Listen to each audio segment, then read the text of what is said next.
الرومي عمره شهرين واوزانه خفيفة زي الريشة، اعمل ايه؟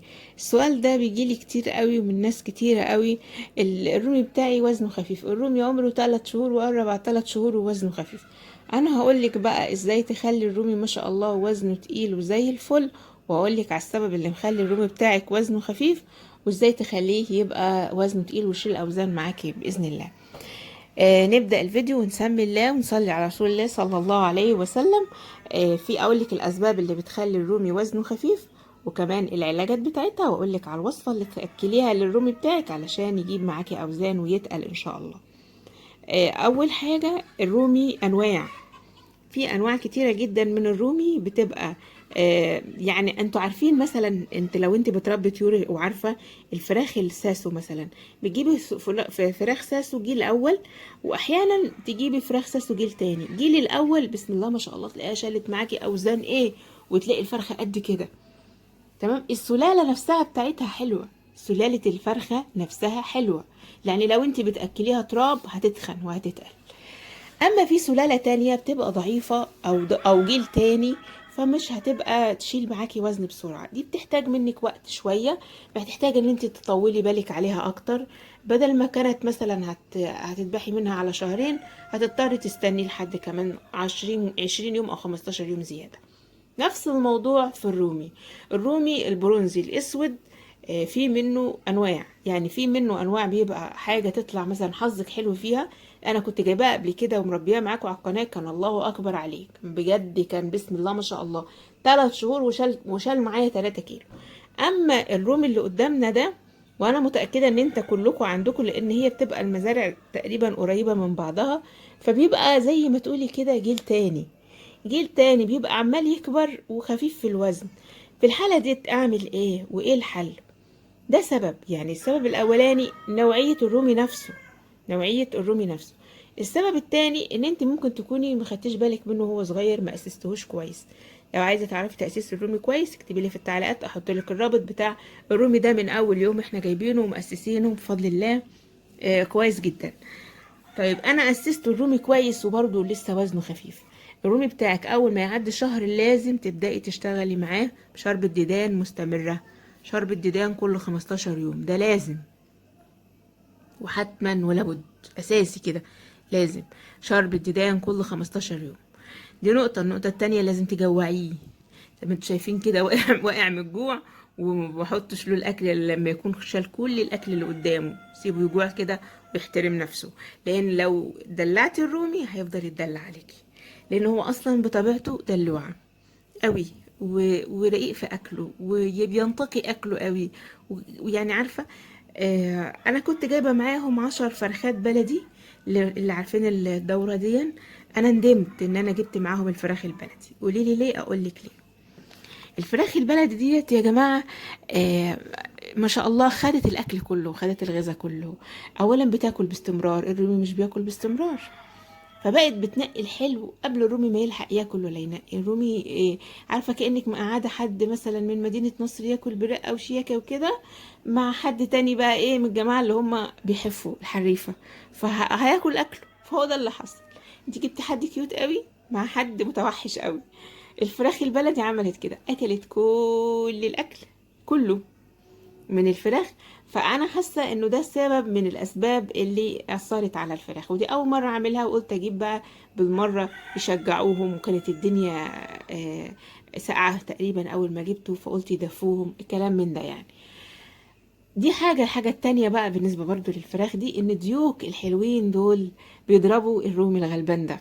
تخيلوا بقى، يعني الديوك عامله ديوك على الرومي قبل ما تعملوا على الفراخ بتاعتها. فديت مش مشكلة، حليتها، مسكت الديوك كلهم وعزلتهم، مفيش ولا ديك. اللي انتوا شايفينهم الديكين دول الصغنطتين الاتنين دول اللي كانوا مع البط كانوا صغيرين قوي، فدول لسه ما بيضربوش. لكن انا كان معاهم 4 ديوك كانوا مسوين لي الرومي ومحرمينه ياكل، فكان ده من ضمن الاسباب. فانت لازم تاخدي بالك وتحطي عينك وتعرفي السبب برضو، ده من ضمن الاسباب. غير كده بقى مفيش اي حاجة تانية ممكن تخلي الرومي يخس، يبقى وزنه ضعيف. ايه طيب انا الرومي وزنه ضعيف اعمل ايه؟ هتعملي لي وصفة التسمين بتاعتنا دي وصفة التسمين بنقدمها له من عمر 15 يوم زي ما انتم شايفين.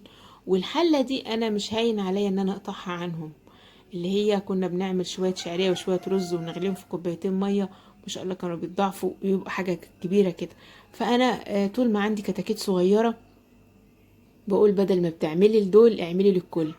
باخد لي الكتاكيت وباخد لي الفراخ البيضة وشوية اللي بيفيضوا بحطهم للرومي غلبان علشان هو متعود على الاكل ده.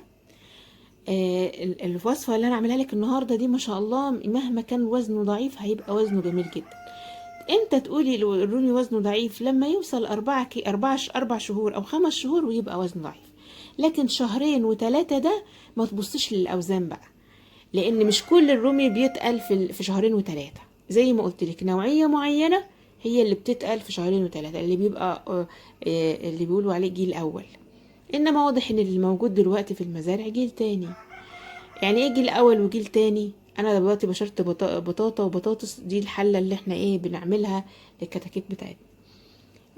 جيل اول وجيل تاني بيبقى مستوردينه من بره. الرومي البرونزي ده اصله امريكي، فبيبقى مستوردينه من بره الاصلي. لما بيكون الدولار غالي زي ما انتوا عارفين دلوقتي فبيعملوه من جوه محلي، فبيبقى جيل تاني، يعني ابن الاصلي، فاهماني؟ فمش هيجيب الاوزان بتاعه الاصلي ابدا. فالمشكله حلها ان انت هتصبري، ما تبصيش لوزن الرومي غير طبعا هتعملي الحاجات اللي احنا قلنا عليها اللي فاتت دي كلها، بس ما تبصيش لوزن الرومي غير بعد ما يعدي 3 شهور ويدخل على 4 شهور. 4 شهور بقى و5 شهور تبداي ان شاء الله تلاقي الاوزان حلوه معاكي. انا عملت الاكل ده كله بس عشان الميه اللي في الرز والحاجات دي، فانا بنشف بشويه رده. ما تكتريش برضو من الرده قوي. الرده جميله بس هي بتحول الدهون كلها للحم. وما نحطش رده للطيور كلها الا لما تتم شهر. طبعا ده عمر 2 شهر فمفيش مشكله ابدا ان انا هعمل له الاكل ده.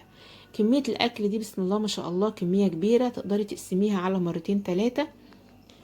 لما تبرد تحطيها في كيس في التلاجة، وقبل ما تستخدميها طلعيها لحد ما تبرد برضو وتحطيها ليهم، علشان دي جت كمية كبيرة ما شاء الله، يعني ممكن تكفيهم يومين. تمام. عايزة ما تكتريش ردة برضو، ما تكتريش. انا بحاول ان انا اغلف كل حاجة بالردة، لانه انا لو انت يعني يهمك قوي الوزن ما تكتريش رده، لان الرده دي بتخلي اللحم اللي فيهم بتحول الدهن، كل الدهن للحم. بتخلي على فكره الطيور متكوكه، يعني لما تيجي تذبحي هتلاقي فيه مليان لحم، وبتفتح الشهيه جدا. وما شاء الله بتزود بقى كميه الاكل، يعني ده اكل يكفي يومين للروم اللي عندي كله. عايزه تبشري برضو بطاطا وبطاطس على يعني مش مسلوقين ناشفين، نيين، مفيش مشكله، ده كبير. انا حطيت المسلوق ليه؟ لان انا عملت كميه ويعني طلعت كتير على الفراخ، بدل ما عينها في التلاجة واقعد اطلعها، فانا حطيتها للرومي عشان بيصعب عليا ان هو غلبان وما بحبش اجوعه، يعني احرمه من الحاجات اللي هو بياكلها. لا انا بجوعه الصراحه، بس ما بحبش احرمه من الحاجات اللي هو اتعود عليها. فديت برضو قبل ما تبوظ اهيت هنبشرها ليهم. ما تكتريش برضو من البطاطا، يعني مش معنى ان البطاطا حلوة نحطها باستمرار، لا، البطاطا بتدي طاقة بس بتقلل وزن. فبنحط كده يعني دي هحطها على الكمية دي كلها. عايزة تكتري كتري من البطاطس، البطاطس جميلة جدا. وطبعا مش هوصيك على البصل والثوم والخل والليمون للرومي عشان ما يبقاش عنده اي مشاكل صحية ولا اي امراض. وفي حاجات كتير احنا استخدمناها للرومي لزيادة الوزن قبل كده في الفيديوهات اللي فاتت.